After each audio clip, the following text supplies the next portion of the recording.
Alors, le sommeil, c'est vraiment un état universel qui est vital. Le sommeil, en fait, vous savez que ça existe depuis la nuit des temps. Depuis la nuit des temps, les hommes ont besoin de dormir, et même les animaux. Et même, on a remarqué assez récemment que des cellules vraiment toutes petites, lorsqu'on les observe sur une certaine durée, on peut observer un état comparable au sommeil. Donc c'est vraiment quelque chose d'universel. Chez les animaux, on voit que le sommeil est vraiment en lien avec la survie. La durée du sommeil est en lien avec la survie. Par exemple, la girafe, elle dort 2 heures. Et le lion, il va dormir 14 heures. Et ça, c'est en lien avec le fait que la girafe, par exemple, elle a beaucoup de prédateurs. Et donc, elle est obligée de rester en veille longtemps, sinon elle va se faire manger. Alors que le lion, lui, il est tranquille, il n'a pas trop de prédateurs et il peut se prélasser. C'est vraiment le roi des animaux. Chez nous, au niveau humain, le sommeil a été étudié très tard. Finalement, on ne s'intéressait pas trop à cet état parce qu'on considérait que c'était une petite mort et que pendant le sommeil, il ne se passait pas grand-chose, donc ce n'était pas très intéressant. Et c'est assez tard qu'on s'y est intéressé. Mais pour autant, on sait que lorsque on avait déjà remarqué qu'il y avait des pathologies du sommeil, et notamment, peut-être vous avez entendu parler de la maladie du sommeil, qu'on trouve plutôt en Afrique, et là où il existe une mouche, la mouche tsetse, qui, lorsqu'elle pique, elle va donner une parasitose. En fait, elle va infecter les sujets qu'elle pique, et elle va, ce parasite, il va s'introduire dans l'organisme et il va complètement perturber les neurones et notamment les centres du sommeil. Et finalement, les gens, ils vont rester dans une insomnie. Ils ne peuvent pas dormir. Et comme ils ne peuvent pas dormir, ils vont accumuler des substances qui vont préparer au sommeil. En fait, à chaque fois, vous voyez, comme là, on est réveillé. Et quand on est réveillé, on fabrique dans notre cerveau des substances hypnogènes, c'est-à-dire qui vont nous préparer à dormir pendant la nuit. Et donc ces gens-là, comme ils ne peuvent pas dormir, ils ont une perturbation du sommeil, ils fabriquent plein de substances, et ce qui fait qu'à un moment donné, ils accumulent une dette de sommeil et puis ils ne peuvent plus tenir, quoi. Ils sont dans un état de somnolence comme ça, mais comme le sommeil est perturbé, ils n'arrivent pas à rentrer dans le sommeil. Et petit à petit, il va y avoir évidemment des troubles de vigilance, de la confusion, une extrême fatigue physique, des troubles de la concentration, tous les troubles qu'on va retrouver lorsqu'on dort mal. Et petit à petit, ça va même amener à des épisodes de folie. En fait, ils vont complètement déconnecter avec la réalité et ça peut conduire même à la mort si ils ne sont pas soignés. Donc, tout ça pour vous dire que le sommeil, c'est vraiment un état vital. C'est vraiment hyper important pour nous.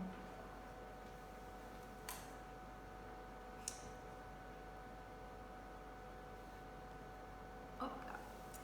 Les fonctions du sommeil, donc c'est bien sûr le repos physique, la restauration de nos capacités. C'est-à-dire que pendant le sommeil, on va nettoyer toutes les toxines qu'on va avoir emmagasinées, et notamment les toxines au niveau du cerveau. Quand je vous parle, quand je réfléchis, quand j'imagine, quand je calcule, quand je fais toutes ces fonctions cérébrales, j'accumule des toxines. En fait, c'est un petit peu, vous voyez, comme quand on respire, on va inspirer l'oxygène, on va rejeter du gaz carbonique.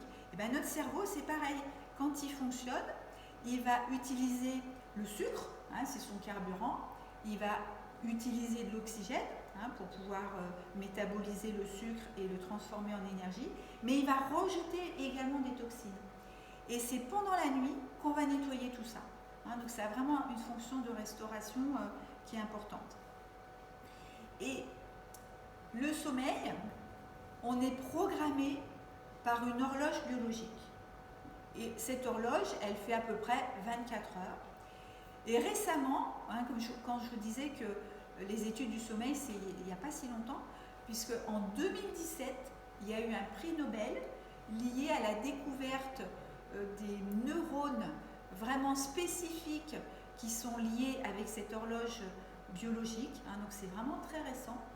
Et on sait maintenant qu'elle est réglée pour un petit peu plus de 24 heures. Ce serait plus autour de 25 heures. Et donc on va se resynchroniser grâce à la lumière. C'est vraiment la lumière du jour, lorsqu'on est éveillé. Cette lumière, les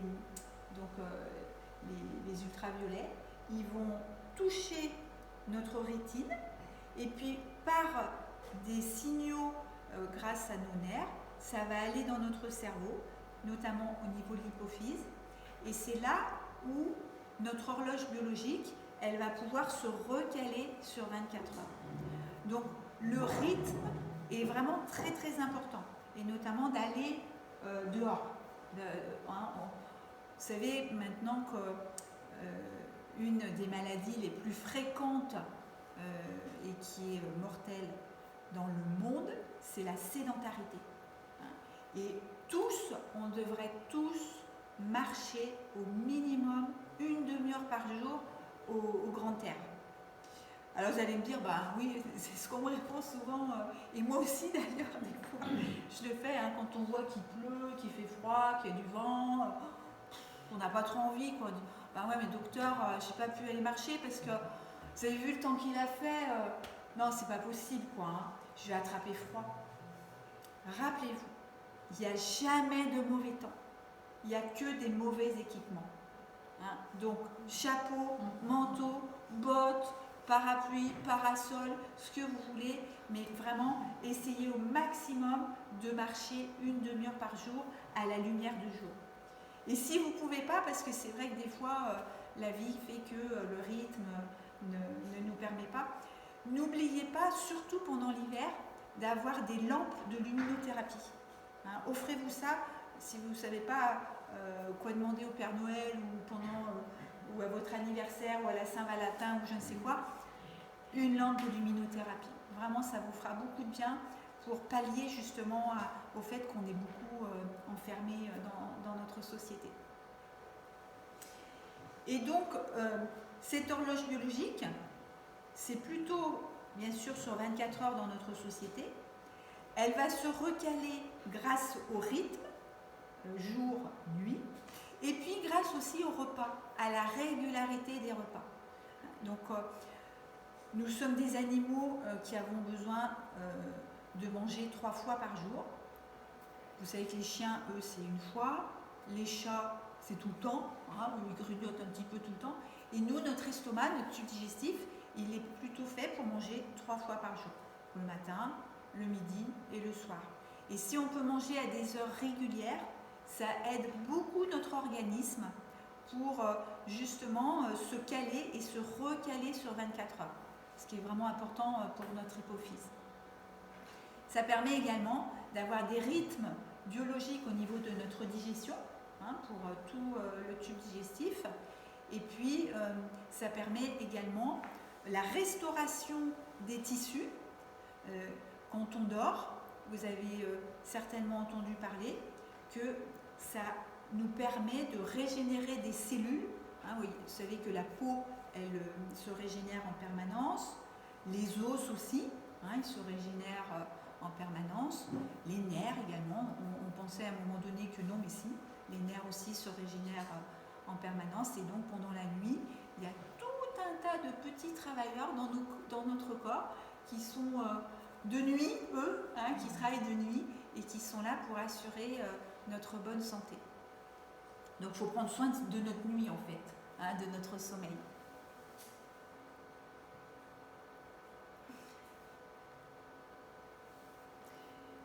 Donc pendant que notre cerveau est au repos, nos muscles sont au repos, hein, on a une baisse du tonus musculaire, et on a un ordinateur qui est vraiment extraordinaire, c'est l'hypophyse, hein, qui se trouve dans notre cerveau. Et l'hypophyse, on pourrait dire que c'est un petit peu un chef d'orchestre qui va assurer beaucoup de choses dans notre corps, et notamment la régulation du sommeil par l'intermédiaire de la mélatonine. Vous avez entendu parler de cette hormone. Et la mélatonine, donc, elle va augmenter en début de soirée, elle va avoir un pic vers 2 heures du matin, et petit à petit, elle va décroître jusqu'au petit matin, où là, c'est l'heure de se réveiller. Donc, c'est vraiment hyper bien fait. C'est vraiment très, très bien régulé. Cette hypophyse, elle a également d'autres fonctions. Peut-être vous avez entendu parler de l'hormone de croissance. Donc, c'est en lien direct avec l'hypophyse. Et c'est pendant la nuit qu'on grandit. Alors, nous, on grandit peut-être plus trop maintenant, hein. On a peut-être même tendance un peu à se tasser avec l'âge. Mais les enfants, ça peut être des fois une petite astuce pour les inciter à dormir, hein, c'est de vraiment leur dire, quand tu dors, tu grandis. Et c'est comme ça que tu vas être fort. Hein, donc c'est vraiment pendant le sommeil que l'hormone de croissance fabrique tous les éléments nécessaires à la croissance osseuse, à la croissance des tendons, des muscles, et puis tout ce qu'il faut pour que nos enfants deviennent adultes. Pendant le sommeil, il y a aussi la restauration des cellules immunitaires. Donc là aussi, vous savez qu'on a vraiment besoin de toutes ces cellules, de tous ces petits soldats qui sont dans notre sang le plus souvent.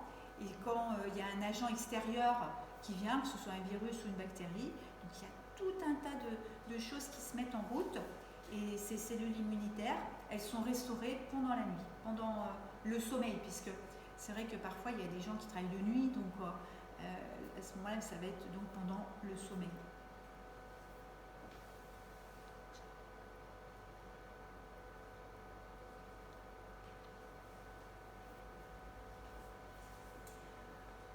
On a découvert que le sommeil était, on peut découper le sommeil en plusieurs phases. La première phase du sommeil, c'est le sommeil lent. Voilà, un sommeil lent. Au début léger, hein, qui va, vous voyez, durer environ 90 minutes. Le sommeil lent léger, c'est juste quand on commence à s'endormir. Hein, on commence à s'endormir, donc on a notre état de conscience qui baisse, notre tonus musculaire aussi qui baisse, mais on est encore facilement réveillable. Si on nous réveille pendant cette phase, on peut se réveiller, on est encore alerte. Et puis, on plonge petit à petit dans le sommeil lent, profond. Et là, c'est le sommeil le plus réparateur au niveau physique. C'est la première partie de la nuit. Donc, c'est un sommeil vraiment très important.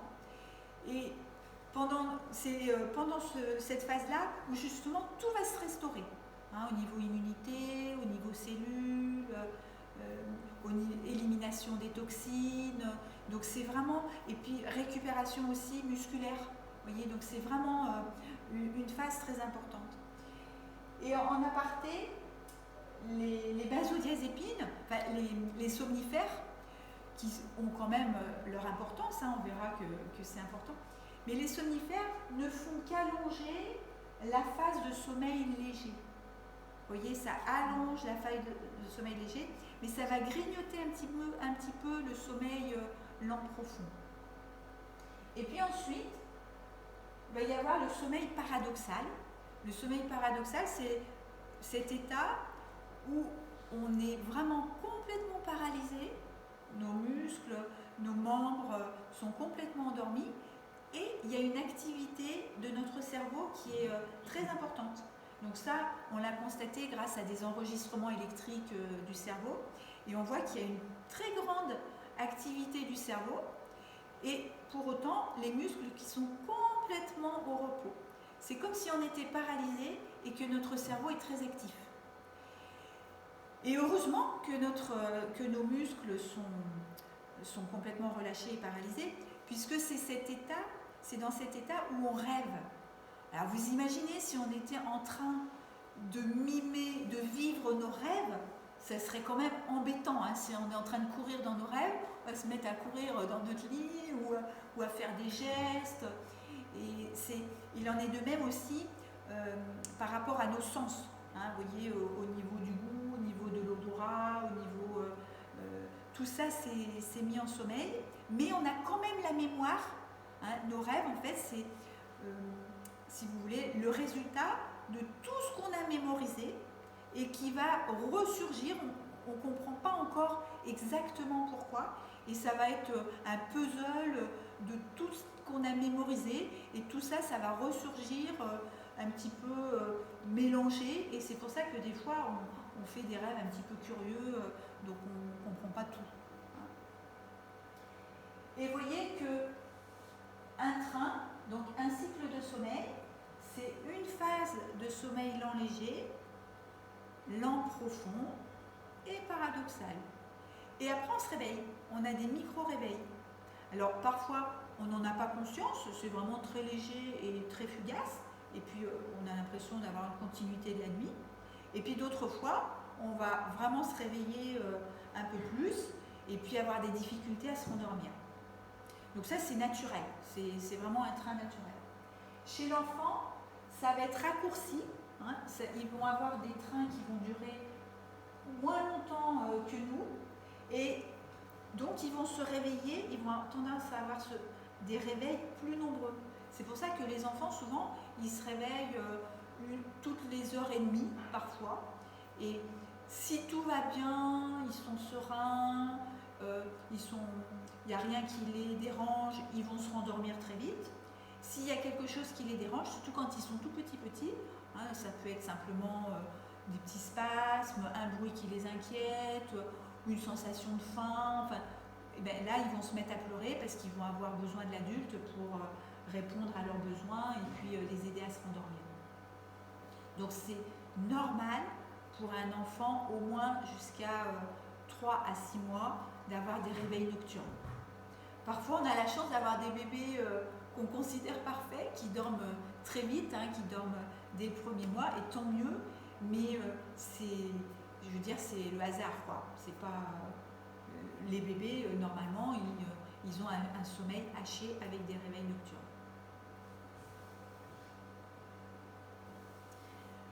Le sommeil, c'est vraiment un état adaptatif. Hein. Donc là, vous voyez, je vous ai mis à peu près la durée de sommeil selon l'âge. Donc on voit que chez les tout petits, c'est entre 14 et 17 heures. Et puis plus ils grandissent, plus la durée de sommeil nécessaire à une bonne santé va diminuer. Vous voyez. Et en moyenne, on sait que chez l'adulte, c'est 7 à 9 heures de sommeil.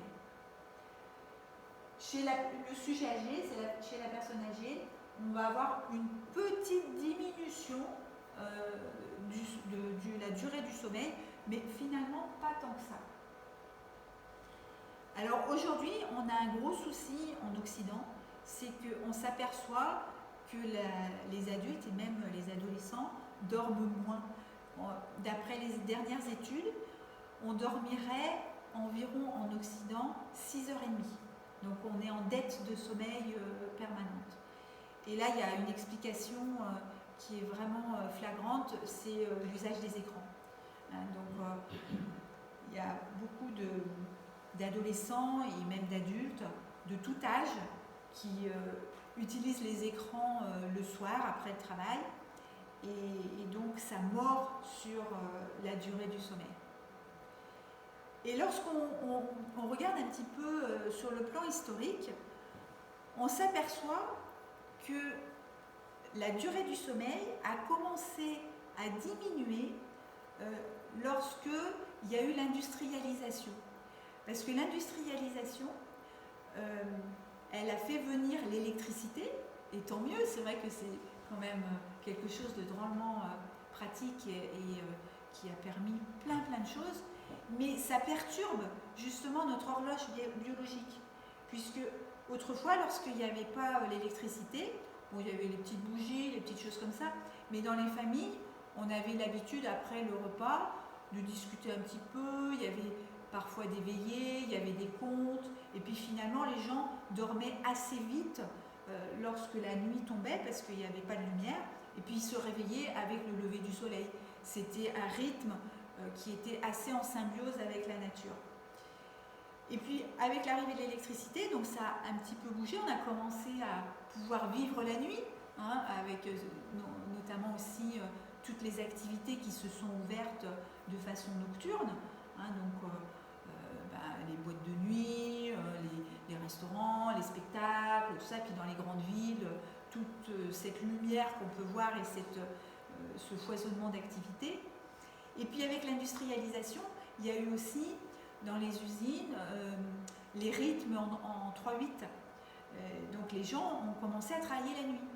Et puis après, évidemment, ça vous le savez bien, vous qui travaillez auprès des personnes âgées, eh bien, les personnes dépendantes, que ce soit à l'hôpital ou en institution, ont besoin de soins. Et donc il y a eu des agents qui ont commencé à travailler la nuit.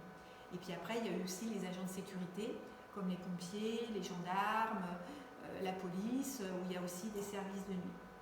Donc petit à petit, il y a eu une perturbation de l'horloge biologique. Heureusement, notre cerveau arrive à s'adapter, hein, et donc il y a des gens qui vivent toute leur carrière de nuit, et ils s'adaptent, hein. Il y a aussi les taxis, les chauffeurs routiers, enfin en fait il y a plein de gens qui travaillent la nuit, hein, finalement. Mais on sait que pour la santé, c'est moins bon que de travailler le jour. Ça demande plus d'efforts. Et il y a même une étude, alors j'ai pas trop creusé, il faudrait que je creuse un petit peu plus, mais j'ai entendu qu'il y avait une étude qui avait sorti qu'il y aurait un peu plus de cancer chez les gens qui travaillent de nuit que chez les gens qui travaillent de jour. Je vous dis ça avec réserve, il faudrait que je creuse un petit peu cette information.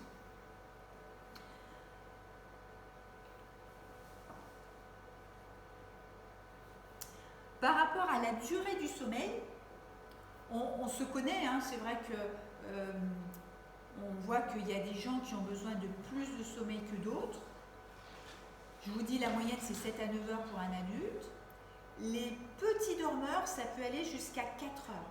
C'est rare, hein, ça doit concerner moins de 1% de la population. Et ceux qui sont considérés comme gros dormeurs, ça va être ceux qui ont besoin de 9 heures. 9 à 11 heures de sommeil.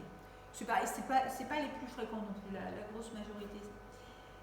Et quand on regarde un petit peu ce qui se passait encore avant l'ère industrielle, on pense que les gens, nos ancêtres préhistoriques, on pourrait dire, donc ça c'est tiré d'études qui ont été faites chez des peuples qui n'ont pas l'électricité, donc qui vivent encore en symbiose avec la nature, comme par exemple les peuples en Tanzanie. Et bien finalement, on s'aperçoit qu'ils dorment moins. Ils dorment environ 6 heures par 24 heures, et de façon tout à fait naturelle. Ils dorment un petit peu plus l'hiver, mais pour autant, ils n'ont pas besoin de plus de sommeil. Comme si peut-être, quand on se cale vraiment sur la nature, dont on fait partie, en fait nous ne sommes que des animaux parmi d'autres animaux, hein, qui avons envahi la terre, on pourrait dire, mais finalement on fait partie de la nature au même titre que les fourmis, les mouches, les rats, on n'est qu'un animal parmi un autre animal. Et bien comme si quand on se cale vraiment sur les rythmes de la nature, et bien ça nous permet de mieux nous régénérer, mieux nous restaurer. Et donc ce qui se passe aussi, c'est que ces peuples-là, ils ont besoin de plus d'efforts pour trouver leur nourriture. En fait, ils passent tout leur temps à trouver leur nourriture et puis à s'occuper d'eux-mêmes, en fait. Alors que nous, on va travailler pour la collectivité, pour pouvoir gagner de l'argent, pour pouvoir acheter à manger dans les supermarchés, pour pouvoir préparer...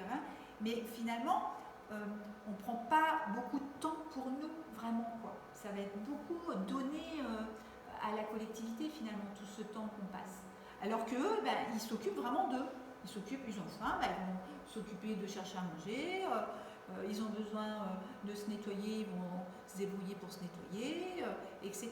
Donc ils vont passer beaucoup de temps pour eux. Et ça, c'est bon, ça. Ça, je vous encourage à vraiment prendre du temps pour vous, parce que c'est comme ça que vous allez vous sentir bien et que vous allez avoir de l'énergie pour donner aux autres. Je dis toujours, si on veut pouvoir porter les autres, il ne faut pas avoir mal au dos. Quand on a mal au dos, on ne peut pas trop porter les autres, donc il faut d'abord soigner son mal de dos avant de pouvoir soigner les autres, avant de pouvoir porter les autres.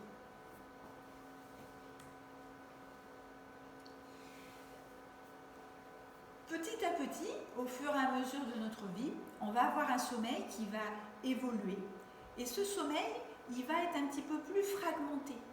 On va voir que justement, le train, il va se raccourcir un petit peu, la durée du sommeil lent va se raccourcir, le sommeil paradoxal aussi, donc ça va être un petit peu fragmenté. Et puis, lorsqu'on interroge des sujets retraités en bonne santé, on leur demande si ça les gêne, ou non, ça ne les gêne pas, ils s'adaptent, il n'y a aucun souci. Là où ça commence à se gâter, c'est chez les gens qui présentent des pathologies. Alors, on pourrait dire que c'est également vrai à tout âge, puisque vraiment, quand on attrape une infection, ça va perturber notre sommeil. Lorsqu'on va avoir une maladie X, justement des contractures musculaires, ou même lorsqu'on a des tracas psychiques, lorsqu'on a un stress, tout de suite, on va voir que le sommeil va être perturbé. Et finalement, tous ces troubles du sommeil, que ce soit les insomnies, que ce soit, vous savez, on parle également de parasomnie, c'est-à-dire que des fois, on va avoir des tensions dans les mâchoires, des tensions musculaires pendant le sommeil, ou des fois des gémissements, lorsqu'on a le sommeil paradoxal et qu'on se réveille beaucoup pendant le sommeil paradoxal, on peut avoir même des fois des bruits et des gémissements, des cris, des choses comme ça. C'est tout ce qu'on appelle un petit peu parasomnie. Et ça peut perturber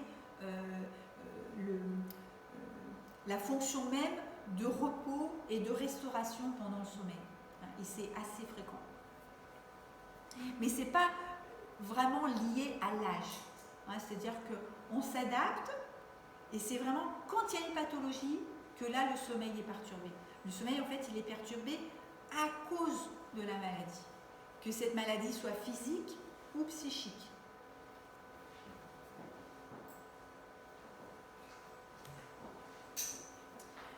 Alors évidemment en institution, que ça soit, on pourrait dire en institution, et aussi quand on n'est pas chez nous, ou quand il y a un changement, des fois ça peut être pendant les vacances, ou quand on va dormir chez d'autres gens, ou dès qu'il y a un changement, il peut y avoir des perturbations pendant notre sommeil qui sont liées à la lumière.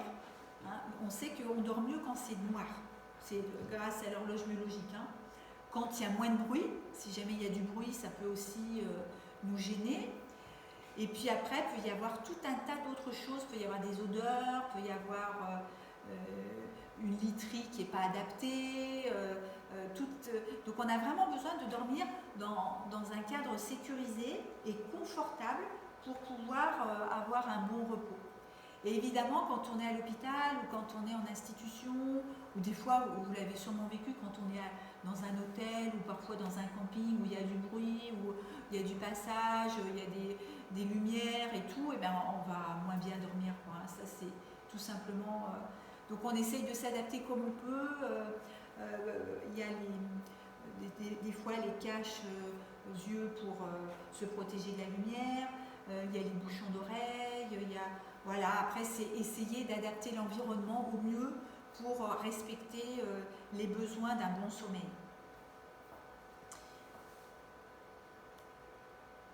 Voilà, donc là, l'hygiène du sommeil, c'est un petit peu petit, je vais vous le lire. Là, j'avais mis pour la personne âgée, mais en fin de compte, on s'aperçoit que c'est vraiment vrai pour tout le monde. Il n'y a pas que pour la personne âgée. Vous voyez, quand je vous dis qu'on préconise des levées et des couchers à heure régulière, donc là, on en vient au rythme qui est important. D'avoir une activité physique, parce que quand on a une activité physique, ça va nous permettre aussi d'éliminer certains toxines et puis de nous préparer au sommeil. Et puis nous sommes des animaux, des marcheurs. Puisqu'avant, il fallait qu'on marche pour aller chercher le gibier. Et c'est ça d'ailleurs notre force, c'est la persévérance. Parce que nous, on n'a pas la vélocité d'une panthère ou d'un lion, ou d'un loup, pour pouvoir prendre notre proie. Mais nos ancêtres préhistoriques, ils ont réussi à survivre grâce à leur persévérance et au fait qu'on peut marcher pendant très longtemps. Et c'est comme ça qu'ils pistaient le gibier. Ils avaient le gibier à l'usure en fait. Donc activité physique très important. Avoir une exposition à la lumière pendant la journée. Donc ça, j'en ai parlé tout à l'heure.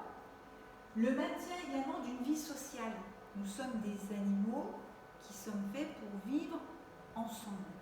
Alors bien sûr, on a besoin aussi de notre intimité par moment, mais c'est très important d'avoir des liens sociaux. Ne pas se coucher trop tôt, évidemment, donc ça c'est toujours le respect du rythme. Les siestes, ça peut être bénéfique, mais pas plus de 20 minutes. On sait qu'au-delà de 20 minutes, ça va plutôt nuire au sommeil la nuit. Et puis après, on peut avoir également parfois des maladies qui nécessitent des traitements qui vont exciter, comme les corticoïdes. Les corticoïdes, donc ça va donner du peps, de l'énergie, ça peut empêcher le sommeil. Ensuite, il peut y avoir également d'autres médicaments, surtout chez la personne âgée, vous savez, qu'on va prescrire pour l'insuffisance cardiaque, et donc ça va être diurétique. Donc forcément, si on le donne le soir, les personnes vont avoir envie de se lever pour uriner, et ça peut perturber leur sommeil. Il y a également l'alimentation, on va en revenir. Si on a pris un repas bien copieux, une bonne choucroute ou voilà un bon plat, là, un couscous, notre tube digestif il va avoir du mal à digérer tout ça, il va lui falloir beaucoup plus de temps, ça peut perturber le sommeil. Et notamment, quand on mange un petit peu plus riche le soir, comme le tube digestif il faut qu'il se mette en action, il va digérer et tout, et ça va nous donner aussi de l'énergie. Et donc on va avoir chaud.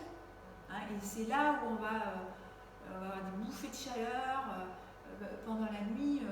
Lorsqu'on a un repas trop riche, on dort mal aussi à cause de ça, parce qu'il va y avoir trop d'énergie, trop de chaleur. Et si on mange sucré, si on mange beaucoup sucré, bon, si on prend un petit carré de chocolat, c'est pas grave ça. Au contraire, faites-vous plaisir. Là, il n'y a aucun souci pour un petit biscuit ou un petit carré de chocolat en fin de repas. Mais si par contre, on mange de la bonne forêt noire, ou vous voyez une grosse bouche au chocolat, et bien à ce moment-là, ça va nous donner beaucoup de sucre. Et ce sucre, il peut avoir tendance aussi à nous exciter, vous voyez, puisque ça va nous donner de l'énergie en fait. Et parfois aussi envie de bouger, et on peut être gêné par une tension musculaire finalement parce qu'on a avalé beaucoup de sucre. D'accord ? Alors évidemment, il y a tous les excitants, ça c'est logique, l'alcool, le café, le thé, qui va être... les effets vont être variables selon les personnes, donc bien sûr c'est à chacun de se connaître, mais ça va entraver, ça peut entraver le sommeil. Les écrans, on en a parlé, parce que les écrans vont perturber, vous savez, l'hypophyse de par la lumière que ça va générer. Donc après, pour pallier à ça, il y a certains filtres pour justement essayer d'atténuer ces effets-là, mais on sait que c'est bon d'éteindre les écrans au moins 1 heure avant de se coucher, c'est un minimum. Ensuite, donc respecter également l'ambiance de la pièce. Donc on a parlé du bruit, on a parlé de la lumière. Il y a aussi la température. Vous avez peut-être remarqué, on dort mieux lorsque la température est aux alentours de 18 dans la chambre. Et même, il y en a qui qui dorment avec encore plus bas, et c'est bon de dormir avec une température basse.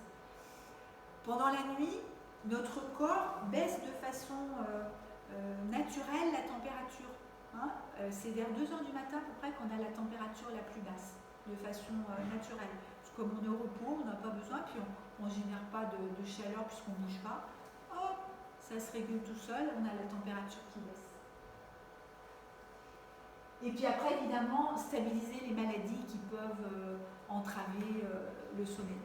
Donc ça, c'est valable pour tout le monde, hein, que ce soit pour le petit jusqu'à la personne âgée.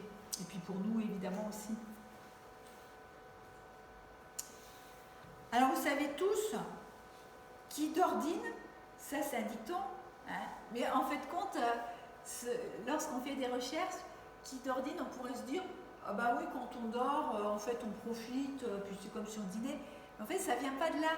Ça vient avant dans les auberges. Donc, ils accueillaient que les voyageurs. Et puis, l'aubergiste, lui, il avait besoin un petit peu de renflouer ses caisses. Il disait, bon, celui qui dort, il dîne aussi. Hein. Donc, ça veut dire ça, en fait. Ça ne veut pas dire autre chose. En revanche, la santé est dans l'assiette. Hein. Ça, c'est vraiment une réalité. Et on pourrait dire que l'assiette est la santé. Donc, de bien manger, c'est hyper important. Hein, de privilégier la régularité et la qualité. Hein, la qualité à la quantité. Aujourd'hui, vous savez, on est dans une société de consommation depuis depuis l'après-guerre, hein, puisque après la guerre, les grands industriels, ils ont voulu bien faire, ils ont voulu donner à manger à tout le monde, ils ont voulu donner des objets à tout le monde, des machines à laver, des voitures, des télés, ils se sont dit, voilà, accès à tous pour le modernisme, et donc impeccable. Mais le souci, c'est que ça s'emballe, et que maintenant, on privilégie la quantité à la qualité. Et ça, c'est vraiment contraire à notre santé. Hein, c'est vraiment la qualité avant la quantité. Et notre tube digestif, il va également évoluer avec l'âge. Hein. Le tout petit va avoir un tube digestif qui ne va pas être encore finalisé. Il va lui falloir 3 à 6 mois même pour vraiment être fonctionnel. C'est pour ça que les tout petits bébés, ils ont souvent des coliques, des spasmes digestifs, ils ne digèrent pas très bien, ils peuvent pleurer. Et puis petit à petit, le tube digestif va se terminer, va devenir plus mature, et puis après, ils vont digérer comme. Pour ça aussi que quand ils boivent du lait, le tube digestif, comme il n'a pas encore toutes ses fonctions pour absorber, ils vont tout de suite éliminer. Ça fait un peu ça ressort assez vite de l'autre côté. Et puis après, bien sûr, on a notre état adulte, où on va absorber un maximum d'aliments, on va les traiter pour pouvoir nous donner du sucre, et puis ce sucre dans nos petites cellules qui nous donnent l'énergie va brûler grâce à l'oxygène qu'on respire. Et puis après, ça va nous permettre de bouger, de réfléchir, ça va assurer toutes les fonctions de notre corps. Chez la personne âgée, il y a quelques particularités puisque l'anatomie va évoluer avec l'âge. On a aussi l'activité qui change. Hein, on est moins actif à 80 ans qu'à 20 ans. On va avoir bien sûr les besoins qui vont changer avec l'activité. Mais ce qui ne doit jamais changer, c'est le plaisir. Visez toujours le plaisir. Si ça vous fait plaisir, vous mangez. Si ça ne vous fait pas plaisir, vous ne mangez pas. Autrefois, nos grands-mères, elles avaient une autre problématique. Elles n'avaient pas à manger. Donc évidemment, elles forçaient les enfants à manger, puisqu'elles ne savaient pas si demain, elles allaient avoir des œufs, du lait, du pain. Donc il fallait finir l'assiette. Aujourd'hui, c'est l'inverse. Hein, dans nos pays, parce que malheureusement, il y a encore des pays où ils ont faim, où ils n'ont pas suffisamment à manger. Mais chez nous, on a trop. Et on meurt de trop manger. Donc, ne jamais se forcer, surtout quand ça ne nous plaît pas. Et même au restaurant. Parce que des fois, au restaurant, c'est drôlement joli sur la carte, Ah, punaise, ce plat, ça me plaît, je commande. Et puis arrivé dans l'assiette, oh, bah c'est pas pareil. Hein. Bah, évidemment, sur la carte, ils ont Photoshop, ils ont tout un tas d'astuces pour rendre les couleurs super attirantes et tout. Puis dans l'assiette, parfois, on est drôlement déçus. Et puis quand on goûte, bah, ça n'a pas le goût qu'on aimerait. Ça. Puis des fois, on peut se dire, ouais, mais attends, j'ai payé, je vais manger quoi. Ben non, parce que là, c'est double peine. Vous payez, c'est pas bon, et en plus, c'est peut-être pas bon pour votre santé. Donc c'est même triple peine. Donc bah, vous laissez quoi. Vous mangez un petit peu parce que vous avez faim, puis vous laissez. Et les soins, bien sûr, ça, bien sûr, tout le monde doit avoir droit aux soins. Hein, les soins doivent être constants. Et vous d'abord. Hein, on nous a appris, et surtout dans nos métiers de soignants, qu'il faut d'abord s'occuper des autres avant soi. Mais comme je vous dis, quand on a mal au dos, on ne peut pas bien porter les autres. Donc c'est vous d'abord, toujours. Pensez d'abord à vous avant de penser aux autres. C'est comme ça que vous pourrez le mieux exercer votre fonction. Alors les dents.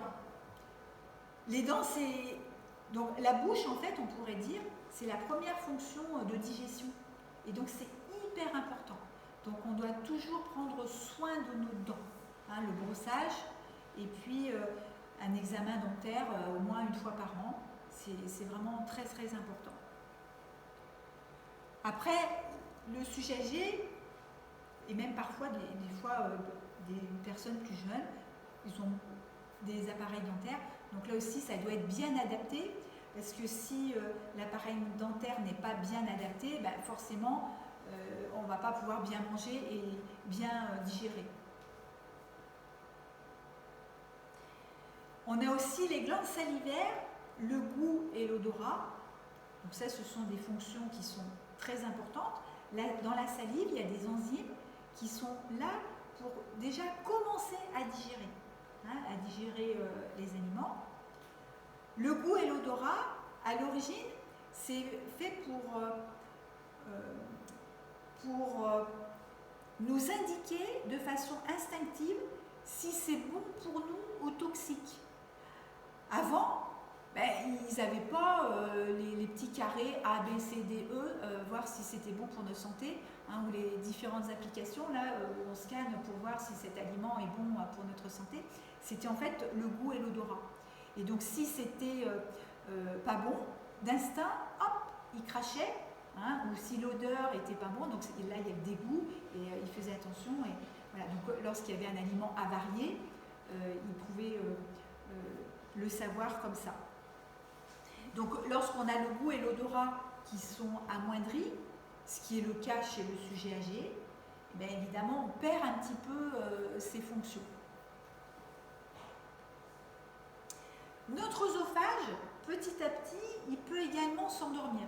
Vous savez que l'œsophage, donc c'est ce tuyau qu'on a ici, après la bouche, là, c'est un tuyau, et lorsqu'il reçoit ce qu'on mange, il va exercer une pression, on appelle ça un péristaltisme, vous savez, un petit peu comme un serpent.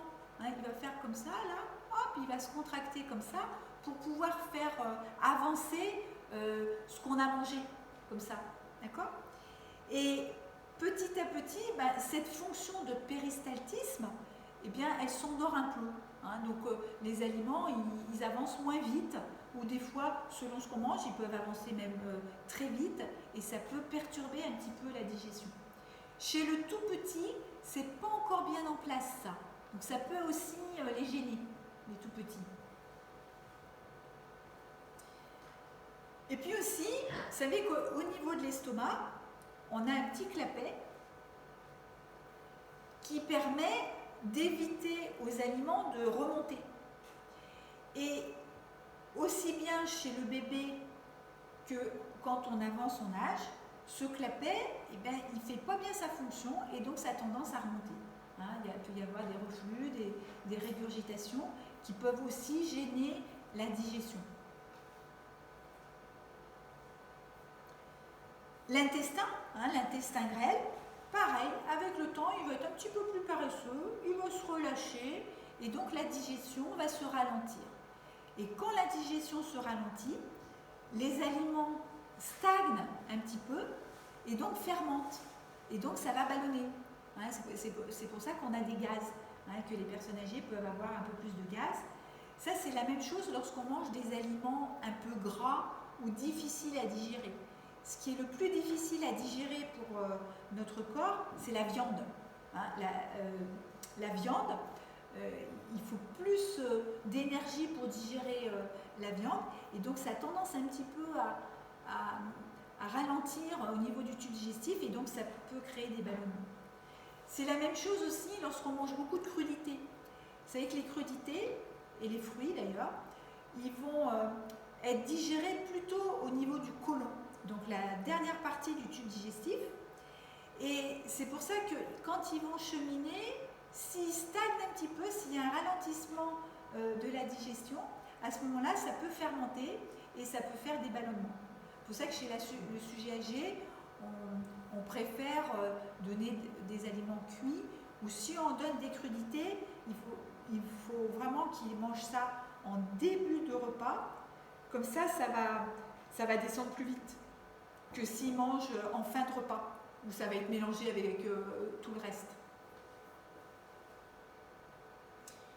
Et après, vous savez qu'on a tout un tas de glandes dans notre corps, hein, notamment le pancréas, qui sont très importantes pour la digestion et pour le stockage également de l'énergie. Et là, c'est pareil. Un petit peu comme si tous nos organes, petit à petit, eux aussi se mettaient à la retraite. Hein, ils vont tranquilles. Et donc tout ça, c'est un petit peu au ralenti. Donc plus on avance, plus c'est important de prendre son temps, de bien mâcher, de ne pas avoir des quantités trop importantes, de s'adapter. Et même pour nous, qui sommes en activité, moi je vous encourage vraiment à prendre le temps de manger et privilégier la qualité et le temps. Vous voyez, il vaut mieux manger moins tranquille que manger plus et vite fait, quoi. Et puis vous posez, même si vous vous posez que 20 minutes, voilà, vous vous posez. Hein, de manger debout vite fait devant le frigo, on sait que c'est pas bon pour nous, quoi. Ça, le tube digestif, il va recevoir ça, allez hop, pousse un petit peu comme si on lui donnait ça, allez hop, débrouille-toi avec ça. Tout notre organisme va peiner, et en fait on va se sentir fatigué, on va pas être très bien. En plus, on n'aura même pas pris de plaisir. Donc hein, faites-vous plaisir, même à tous les repas. Hein, ça, c'est hyper important. Le côlon, donc pareil, il va ralentir un petit peu et puis il va se distendre. Et là, vous avez peut-être entendu parler des diverticules. Vous savez, le côlon, quand on avance un petit peu, comme il va se distendre, il va créer des petites poches, des petites hernies, qu'on appelle les diverticules, qui sont très très fréquents chez la personne âgée. Et l'inconvénient, c'est que tout ce qui est des petites graines ou des petites peaux peuvent se loger dans ces petites poches et créer de l'inflammation, un appel d'eau et des diarrhées. Donc il faut être un petit peu vigilant, et souvent on conseille chez les personnes qui ont ce genre de problème de ne pas manger des aliments qui ont des petites graines comme les figues, les raisins, les tomates avec les petites graines, vous voyez, tout ce genre d'aliments. Donc là, les fibres et l'eau, bien sûr, c'est très important, en mâchant bien, en prenant son temps, bien s'hydrater. Voilà, là je vous parlais des diverticules, les petits sacs. Le squelette aussi évolue avec l'âge, et notamment, petit à petit, on a l'os qui est de moins bonne qualité, qui va être plus aéré, et c'est ce qu'on appelle l'ostéoporose. Et contre l'ostéoporose, toujours la marche, hein, j'y reviens, et puis bien sûr le calcium, hein, qui va permettre de consolider les os, et puis la vitamine D, vous en avez entendu parler aussi, qui va permettre de cimenter au niveau de l'os. Voilà. Les fruits et les légumes, ça, je vous encourage vraiment à enrichir votre alimentation toujours en fruits et légumes, C'est excellent pour notre santé, pour notre tube digestif, pour les vitamines, pour les antioxydants, qui sont des agents de lutte contre l'inflammation et les cancers. Donc c'est vraiment très très important de manger des fruits et légumes. L'inconvénient aujourd'hui, c'est qu'ils sont souvent traités, donc il faut faire un petit peu attention à ça. Il faut bien les laver, il faut les peler si jamais ils sont traités. Et puis il y en a certains qui sont riches en polyphénol, qui sont des agents importants également pour nous maintenir en bonne santé, et c'est notamment les fruits rouges. C'est bon de manger des framboises, des fraises, des cassis, c'est bon pour notre santé. Les muscles, pour les muscles, ce sont les protéines. Évidemment, les muscles, c'est ce qui nous maintient, c'est ce qui nous permet d'avoir une bonne posture, d'avoir moins mal au dos, d'avoir une colonne bien maintenue. Et pour ça, c'est important de s'entretenir, de faire un petit peu d'activité physique. Donc la marche, c'est bien parce que ça nous permet de régénérer au niveau osseux, ça nous permet de faire travailler un petit peu le cardio, de nous mettre aussi en activité, mais c'est toujours bon d'avoir une activité physique régulière. Alors là, vraiment, votre choix, il y en a tout un tas, ça peut être de la gymnastique, du yoga, un sport d'équipe, de la natation, tout ce que vous voulez, mais c'est vraiment important. Et pour celles et ceux qui n'ont pas trop le temps, parce que les horaires vont pas bien, parce qu'il y a les enfants, parce qu'il y a tout un tas de choses qui font que vous ne pouvez pas avoir une activité régulière, retenez que même si vous ne faites qu'une minute par jour, c'est toujours mieux que rien. Ne serait-ce, vous voyez, quelques petits mouvements d'assouplissement ou de respiration ou un petit peu de musculation, c'est toujours mieux que rien. Voilà, donc je remettais les protéines pour les muscles. Alors, bien sûr, c'est important d'équilibrer notre alimentation et notre activité physique. Comme aujourd'hui, on est assez sédentaire, finalement, on n'a pas besoin de beaucoup. On mange beaucoup trop. C'est un peu normal aussi, il y a à manger tout le temps, quoi. Dès qu'on fait 10 mètres dans la rue, on va avoir une boulangerie. En plus, elles ont des odeurs incroyables, il y a tout un tas de choses, c'est très difficile de résister. Mais vous savez que pour vivre, pour notre survie, on a besoin de 3 fois l'équivalent du bol alimentaire, c'est-à-dire de ce qui tient dans notre main. C'est pas grand-chose, Il y en a qui ont des grandes mains, donc ça peut aider. Mais sinon, on n'a vraiment pas besoin de grand-chose pour vivre. Et la personne âgée qui reste au fauteuil ou qui n'a pas beaucoup d'activité, en fin de compte, elle n'a pas besoin de grand-chose pour vivre. Voilà, donc ça, je vous encourage toujours à privilégier la qualité et le plaisir. C'est comme ça que vraiment vous serez le mieux. Quand on est dans la restriction, notre cerveau, il enregistre la restriction et à un moment donné, ça va lâcher. Et c'est normal, parce que la restriction, ça nous demande un effort. Donc c'est un petit peu comme si on était sur un fil. Je résiste, et on ne peut pas être toujours dans l'effort. Donc à un moment donné, on va se relâcher. Quand on se relâche, là, ça va être, on va tout récupérer. Quand on est dans le plaisir, on n'est pas dans l'effort, puisqu'on aime ça. Au contraire, ça va nous donner de l'énergie. Donc tout va rouler. Vous voyez pourquoi les régimes ne fonctionnent pas. Un régime, par définition, fait grossir, puisqu'on est dans l'effort, et comme on n'est pas des machines, on n'est pas des robots, on a besoin de repos, et c'est quand on va se relâcher que là, on va reprendre tout ce qu'on a essayé d'éliminer. Alors que quand on est dans le plaisir, en fait, on va gagner de l'énergie, donc ça va être facile. Voilà, alors il y a certains aliments qui peuvent aider à mieux dormir. Ce sont les aliments qui sont riches en tryptophane. Comme, voilà, donc je vous en ai cité quelques-uns. Donc il y a l'avoine, le pain complet, les amandes, le miel, le lait miel d'autrefois. Ben oui, ça marche, ça peut marcher. La banane, toutes les infusions, camomille, verveine, tilleul, ça peut aider. Le chocolat noir. Voilà, donc là je vous ai remis les troubles du sommeil, donc c'est un petit peu plus pour nous, soignants. Donc les troubles du sommeil, on sait qu'il y a 60% des soignants qui dorment moins de 6 heures en moyenne. Donc c'est beaucoup. Hein. Je vous enverrai le PowerPoint, puis je vous enverrai le film aussi.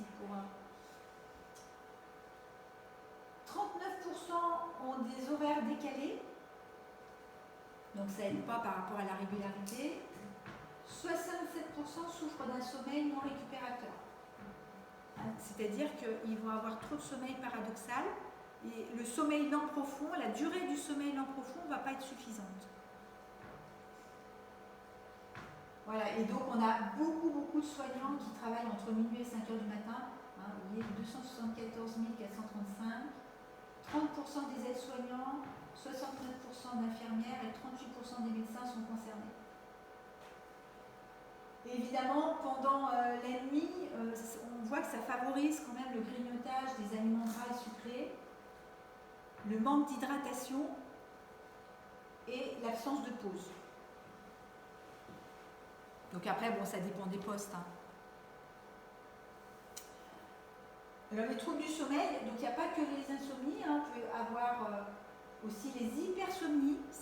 Il y a des gens, comme je disais, là, qui dorment, qui ont des somnolences la journée.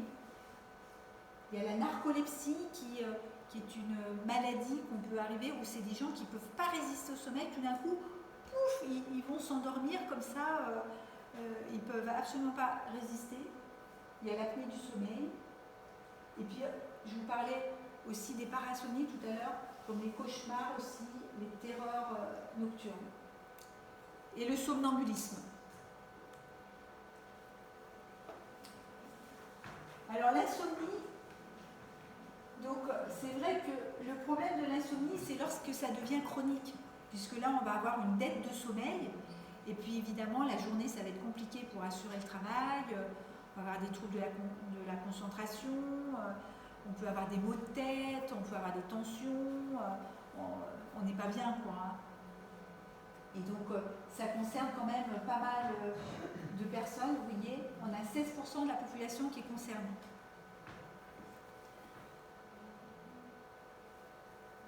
Alors, le traitement de l'insomnie, c'est déjà d'avoir une idée un petit peu de comment fonctionne le sommeil, hein, avec les trains du sommeil, de savoir qu'est-ce qui favorise le sommeil, comme on disait, hein, donc la lumière, l'activité physique, la régularité, une alimentation adaptée, etc.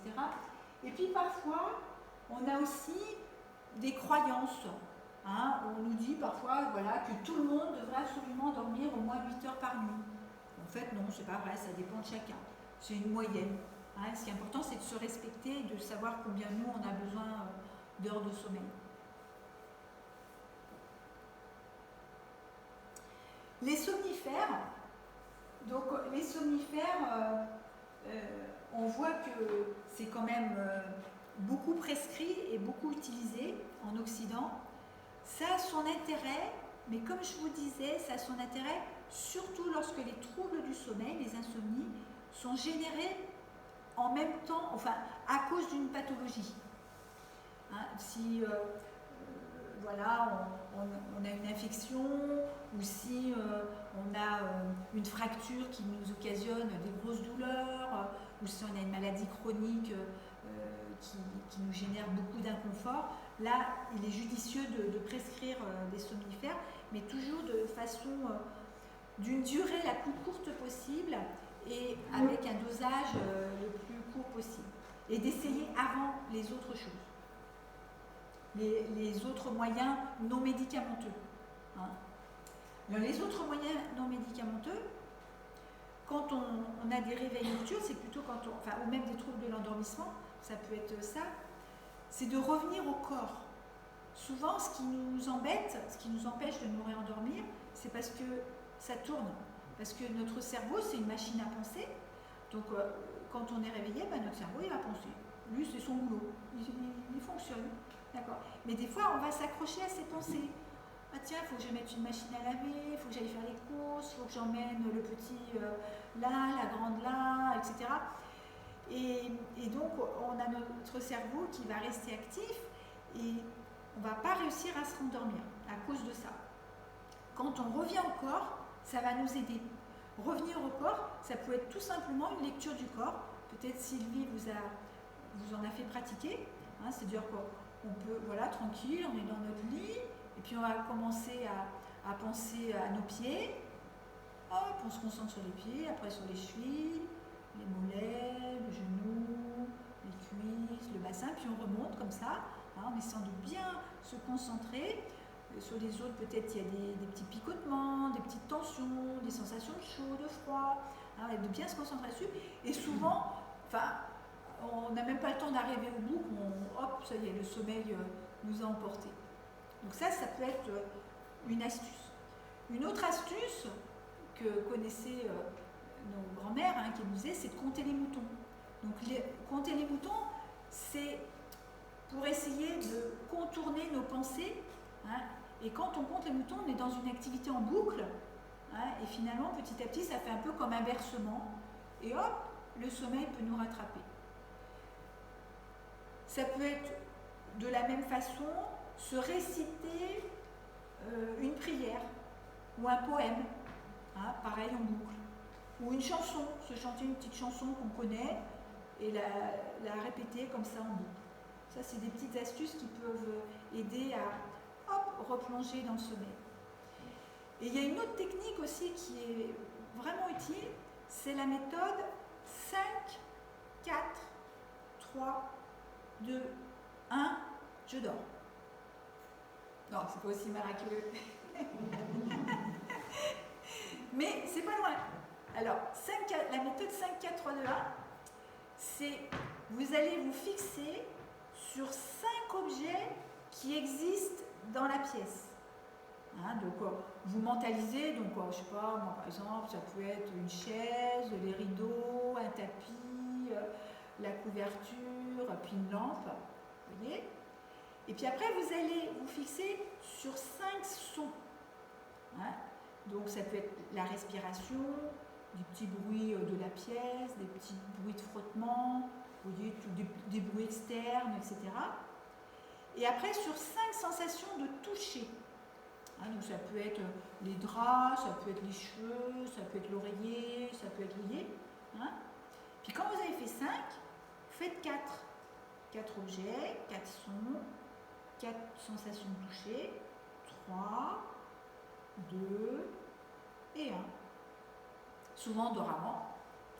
Et si vous avez besoin de plus, ça peut arriver, vous faites la même chose, mais en vous projetant dans un lieu agréable. Hein, un lieu agréable, donc ça peut être un lieu pendant vos vacances ou avec des amis, avec votre famille, quelque chose de vraiment agréable. Et pareil, vous retrouvez 5 objets, 5 sons, 5 sensations de toucher, puis, etc. Et si ça ne fonctionne pas, vous avez fait la lecture corporelle, vous êtes dit votre chanson en boucle, vous avez fait 5, 4, 3, 2, 1, ça ne marche pas, vous continuez à dormir. Vous n'avez pas envie de prendre des somnifères, d'ailleurs il n'y en a pas, eh bien vous vous levez, vous sortez du lit, hein, vous allez aux toilettes, vous allez boire un coup, vous vous mettez dans le canapé, vous prenez quelque chose de bien enquiquinant à lire, hein, et puis vous attendez que ouf, ça arrive. Puis quand vous sentez que ça arrive, vous allez vous coucher. Souvent, ce genre de technique, ça peut fonctionner. Là où c'est compliqué, c'est quand il y a quelque chose qui nous tracasse beaucoup. Hein, quand on est stressé, quand il y a quelque chose qui ne va pas dans notre vie. Hein. Donc là, il faut décharger. Si vous voulez être tranquille la nuit, ben, il faut décharger le jour. Donc, allô la copine, allô la sœur, et puis s'il n'y a personne, allô le psy. Hein, et puis là, vous allez régler ce que vous avez à régler. Ou au moins décharger. Hein, au moins vous partagez ce que vous avez sur le cœur. Voilà, donc ça c'est un petit peu, je reprends la même chose. En conclusion, bien dormir, c'est une bonne alimentation, en accent sur la qualité et sur le plaisir. Et ralentissez. On mange toujours trop vite. L'activité physique, pas de mauvais temps, que des mauvais équipements. La sérénité d'esprit, hein, nous sommes des êtres de relation, des êtres sociables, on a besoin de liens avec les autres. Et parfois, il y a des petits grains de sable dans nos relations et c'est ça qui nous perturbe, qui fait qu'on n'est pas bien. Donc c'est apprendre à ôter ces grains de sable ou à défaire les nœuds pour être bien. Quand on est bien, qu'on a mangé de la qualité, tranquille, qu'on a fait notre marche, hein, même s'il ne fait pas très beau, et puis qu'on a des bonnes relations, et bien souvent, on a un bon sommeil. Voilà, hein, donc je reviens sur la convivialité qui est vraiment importante chez tout le monde, du plus petit au plus grand. Et maintenant, je suis ouverte à tous les questionnements que vous pouvez avoir, si vous en avez, ou des remarques, ou des choses à partager. Moi, la première question, c'est on peut dormir beaucoup et se sentir très fatigué. Donc on a compris dans la première partie que c'était parce que le sommeil profond n'était pas suffisamment long. Exactement. Et est-ce qu'il y a quelque chose de particulier, un déterminant particulier pour augmenter ce sommeil réparateur? Alors déjà, c'est de savoir que le sommeil lent profond, il est en première partie de sommeil. Donc, les gens qui se couchent très tard, ils vont grignoter un petit peu sur ce sommeil parce qu'il y a les trains du sommeil, vous voyez, donc 1h30, 1h30, 1h30, 1h30, et au fur et à mesure de notre temps de sommeil, le temps de sommeil lent profond est raccourci. Et c'est le temps du sommeil paradoxal qui va augmenter. C'est pour ça qu'en fin de nuit, quand on se réveille et qu'on est en sommeil paradoxal, on va se rappeler de notre rêve. Et quand on prolonge le sommeil la matinée, nos adolescents, ou même nous, ça peut arriver des fois qu'on traîne un peu, on fait la grasse matinée, ben on va avoir l'impression d'avoir beaucoup rêvé. Parce qu'en fait, ce temps de sommeil paradoxal, il est augmenté au détriment du sommeil lent profond. Donc, pour avoir un bon sommeil récupérateur, c'est bien de se coucher le plus tôt possible. De ne pas grignoter après minuit, vous voyez. Après, il y a des gens qui sont couchent tard, hein, parce que ça arrive aussi, hein, si c'est leur fonctionnement, c'est leur fonctionnement. Mais c'est de se coucher. Souvent, vous voyez, un sommeil qui va être bien réparateur, c'est si on se couche vers 22h30, 23h. Là, on va avoir un sommeil lent profond de bonne qualité. Et c'est ça qui fait la qualité du sommeil récupérateur.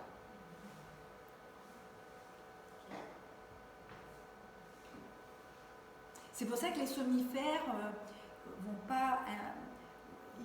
ils vont allonger la durée du sommeil, mais ça ne va pas être vraiment récupérateur. Quand on les arrête, en fait, il y a un petit passage difficile, parce qu'il faut se réhabituer, mais souvent les gens disent « Ah, je dors mieux quand même ». Ils vont dormir moins, mais mieux.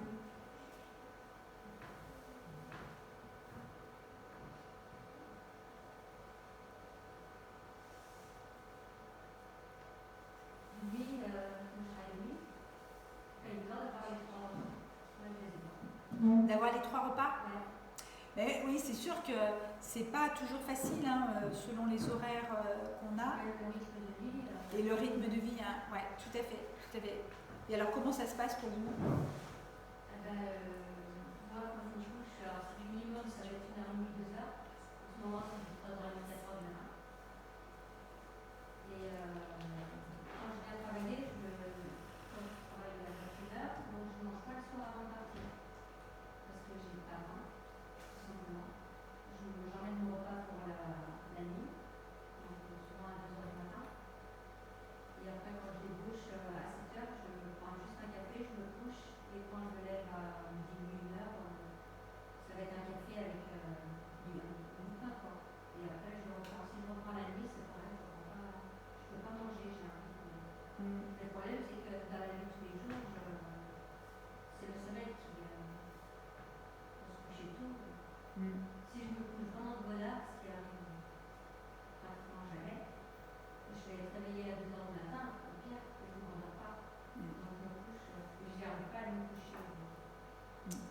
non, c'est sûr que c'est... De la journée.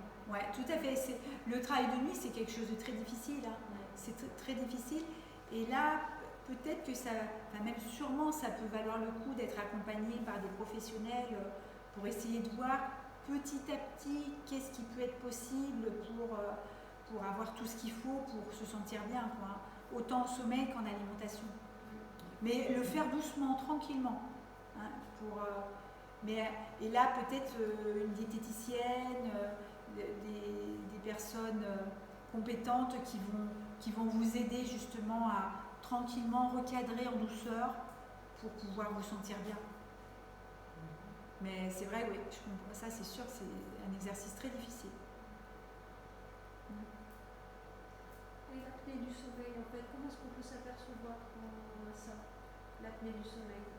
Alors, l'apnée du sommeil, donc il y a déjà des indicateurs. Donc il peut y avoir souvent des ronflements, souvent une somnolence dans la journée, des gens qui sont souvent fatigués. Et puis après, c'est souvent les conjoints qui vont nous alerter et qui vont nous dire « Oh là là, il ronfle, puis j'ai l'impression qu'il ne respire plus ». Donc ça, c'est vraiment un indicateur. Et puis après, il y a d'autres indicateurs comme des maux de tête le matin. Vous savez que quand on a mal à la tête le soir, ça peut être souvent parce qu'on a eu une pression, on est un peu stressé, on a eu beaucoup de choses dans la tête, et puis donc au fur et à mesure ça s'accumule, et puis le soir on en a plein la tête, quoi. Hein. Ou alors ça peut être aussi des troubles visuels, donc ça il faut faire attention. Et si on a plutôt des maux de tête le matin, ça peut être signe d'apnée du sommeil. Et puis après aussi envie de faire pipi la nuit. Le fait d'uriner plusieurs fois la nuit, ça peut être aussi un indicateur. Donc on a des signes comme ça cliniques qui peuvent nous alerter. On a aussi l'hypertension artérielle, on a aussi, vous voyez, d'autres signes. Et puis après, pour vraiment faire le diagnostic, il faut faire un enregistrement du sommeil qui va nous montrer justement les courbes en lien avec ce qui se passe pendant le sommeil et la respiration. Et puis là, on va pouvoir diagnostiquer ou pas des hypopnées ou des apnées, hein, c'est-à-dire une baisse de l'oxygène pendant le sommeil. Il y a des conséquences de ça? Alors il y a des conséquences, c'est que déjà ça crée un très mauvais sommeil, puisqu'il y a plein de réveils. Hein, donc ça crée une mauvaise oxygénation du cerveau. Donc forcément la journée c'est des gens qui sont fatigués, qui ne sont pas bien. Et après il peut y avoir un retentissement sur le cœur, sur la tension, et puis aussi sur la concentration, sur tout un tas de choses. Hein. La mémoire aussi? Sur la mémoire, bien sûr, les troubles de mémorisation. Oui, tout à fait. Donc c'est vrai que... Et ça concerne quand même pas mal de gens. Donc c'est vrai que c'est important de les dépister. Et quand on avance en âge, on a plus de risques d'apnée du sommeil. Donc ouais, c'est un sujet vraiment... Et du coup, ça se soigne? Ça se soigne très bien. Ça se soigne très bien. Donc ce qui se passe, en fait, ce sont des personnes qui vont avoir un petit trouble des voies aériennes. Hein, et lorsqu'elles dorment, il va y avoir une obstruction petit à petit des voies aériennes. Et jusqu'à un moment donné où l'air ne passe plus. Donc comme ça ne passe plus, ils luttent. Hein, et puis après, ils vont réussir à rouvrir les voies respiratoires. Comme ça, hein, et puis ils vont repartir, et puis ainsi de suite, petit à petit, hop, ça va se refermer, et puis voilà, comme ça. Donc qu'est-ce qu'on a trouvé? On a trouvé des machines qui vont envoyer de la pression, de l'air sous pression, et donc pour garder les voies aériennes ouvertes. Voilà. Et on a fait de gros progrès dans ce domaine. Autrefois, il y avait des machines assez volumineuses qui faisaient beaucoup de bruit, les gens ils ressemblaient à un extraterrestre, c'était vraiment embêtant, puis c'était très bruyant. Maintenant, il y a des machines vraiment petit format qui font très peu de bruit, et c'est beaucoup plus discret, c'est bien. Et puis les gens qui souffrent d'apnée du sommeil et qui sont appareillés, ils ne reviennent pas en arrière. Alors, ils sont tellement contents ils ont une qualité de vie, c'est le jour et la nuit, quoi, c'est le cas de le dire. Ils ont plus mal à la tête, la journée ils sont alertes, ils sont bien, quoi. Donc oui, si vous suspectez dans votre entourage ou même chez vous un syndrome d'apnée du sommeil, il faut aller voir votre médecin généraliste et vous lui expliquez, il va déjà prendre l'attention, il va vous examiner, puis après il va vous faire un courrier pour aller voir soit un pneumologue, soit un ORL, parfois un cardiologue. Les cardiologues aussi peuvent faire un enregistrement du sommeil, et il y a des généralistes aussi qui en font. Donc là, vous prêtez un petit appareil avec des branchements pour enregistrer pendant la nuit, puis après vous ramenez l'appareil le lendemain matin, puis on étudie les courbes, et puis après on voit si c'est ça ou pas. Donc aujourd'hui en France, on a de la chance par rapport à la prise en charge de l'apnée du sommeil. Mais une fois qu'on est appareillé, on l'écoute toujours. Souvent. Alors après, j'ai vu des patients qui souffraient d'apnée du sommeil, et ça pouvait être en lien aussi avec un gros surpoids très important. Et suite à une prise en charge de ce surpoids et vraiment à une réduction de poids importante, ils ont pu se passer de l'appareil. Donc après, c'est un petit peu au cas par cas. Ça peut évoluer avec le temps.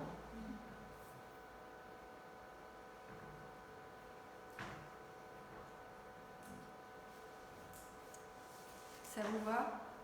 Oui. Bon, je ne vous ai pas trop endormi. Après le repas en plus, peut-être pour certaines. Ah oui, j'ai noté.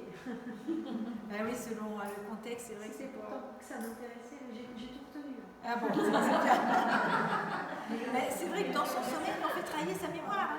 Ça fait partie d'une fonction du sommeil, c'est le traitement de ce qu'on a appris la journée. Donc ça a travaillé cette nuit. Voilà, ben je vous souhaite de bonnes nuits pour pouvoir bien profiter de vos journées. Merci. Voilà. Au revoir. Au revoir.